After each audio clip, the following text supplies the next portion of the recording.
L'intervention de Muriel sera une transmission d'amitié par le biais de sa maman, qu'elle va nous faire découvrir à tous ceux qui ne l'ont pas connue et probablement aussi à ceux qui l'ont connue, avec un autre visage, un autre regard.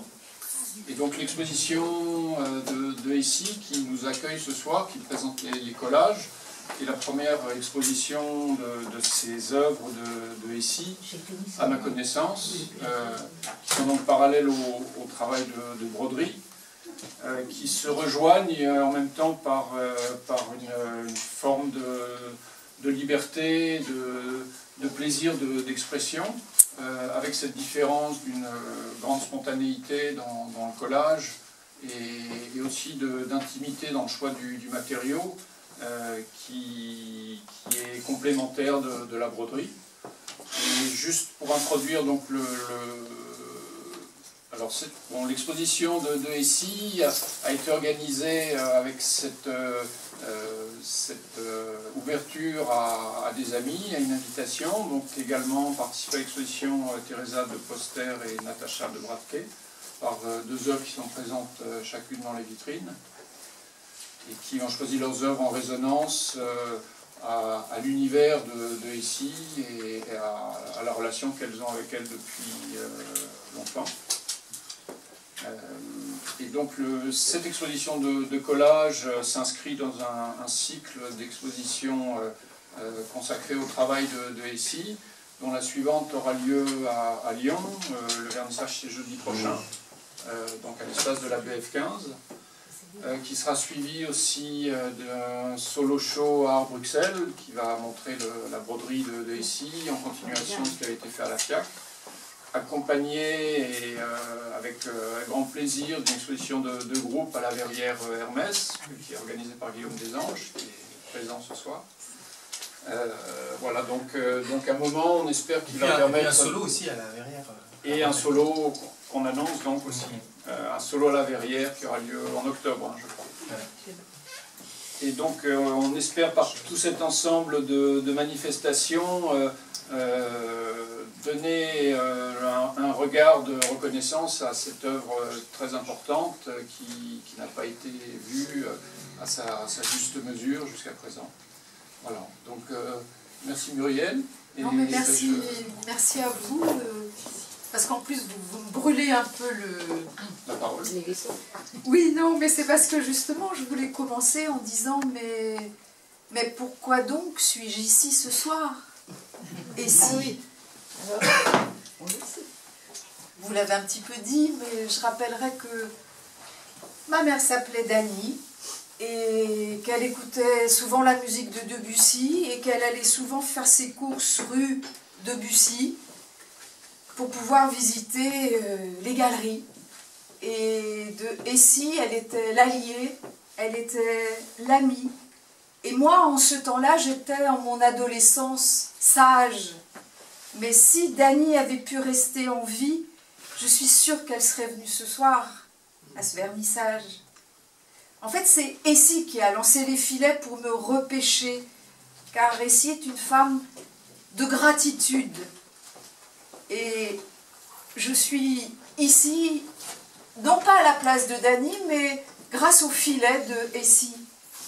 Et Essie, on vous dit un peu sorcière, vos origines mystères, vos grillages, vos perforages, vos trous, vos bolducs, vos boutons, vos rebuts, vos bactéries, vos dessins tout de fil, c'est comme un grand livre de magie. Le silence et l'énigme vous entourent.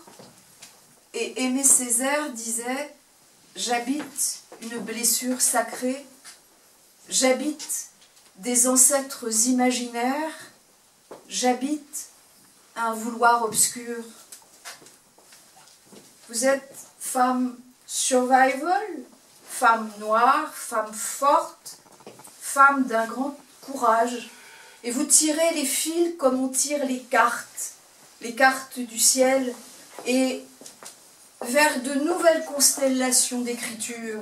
Vous nous connectez à l'infini, à l'infiniment petit, avec une très grande modestie. Vous vous cacheriez presque, Essie, Mais pour moi, il y a de la fée en vous puisque vous m'avez retrouvée.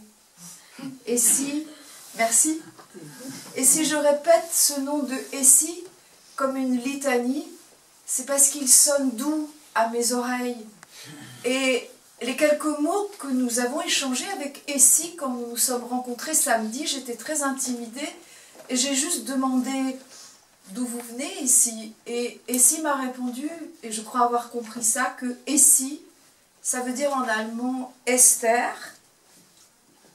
et que vous me disiez que votre mère était anglaise, n'est-ce pas?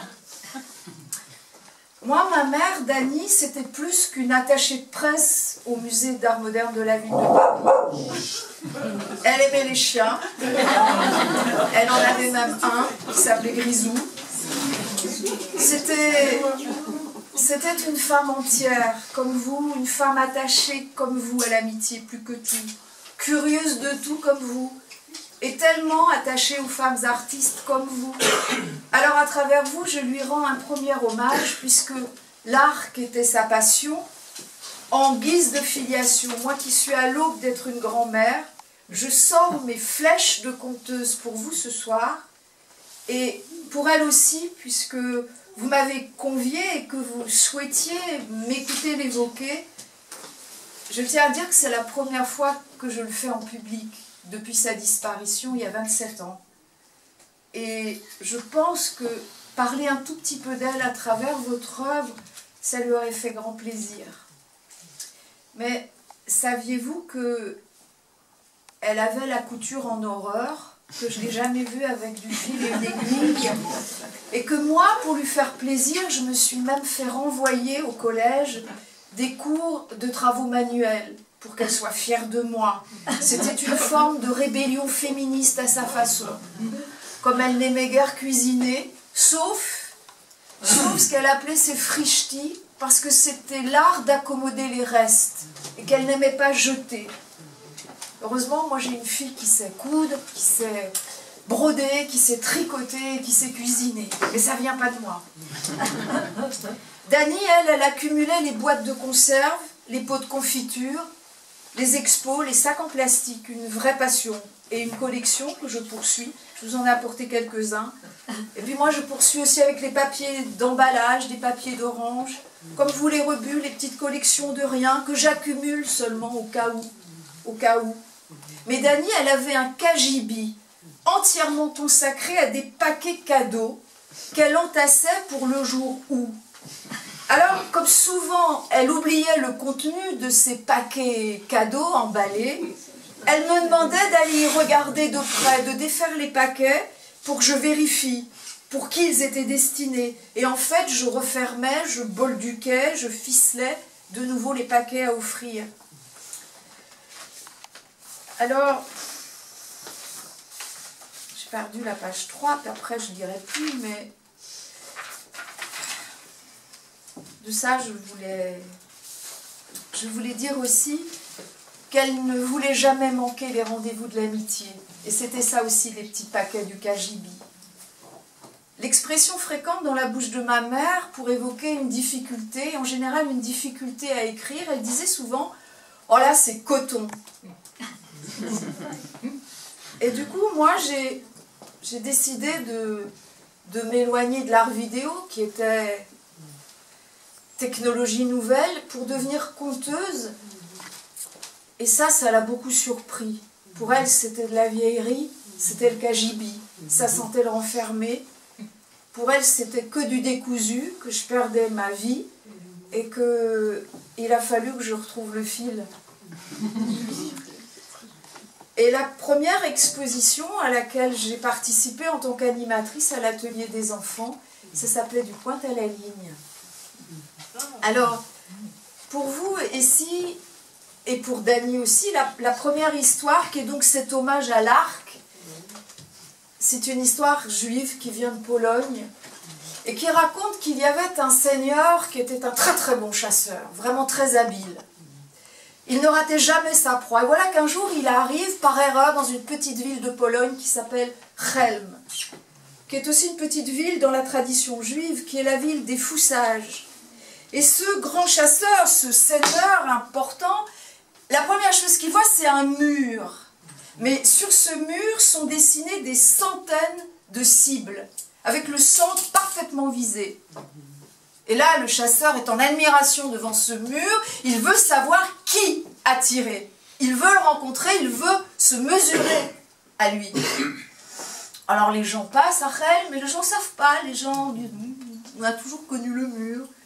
Et c'est seulement à la fin de la journée. C'est un petit enfant qui a entendu, qui a attendu, et qui s'approche du Seigneur et qui lui dit, « Oh, moi, je le connais. Lui, d'abord, il tire, et ensuite, il dessine autour. »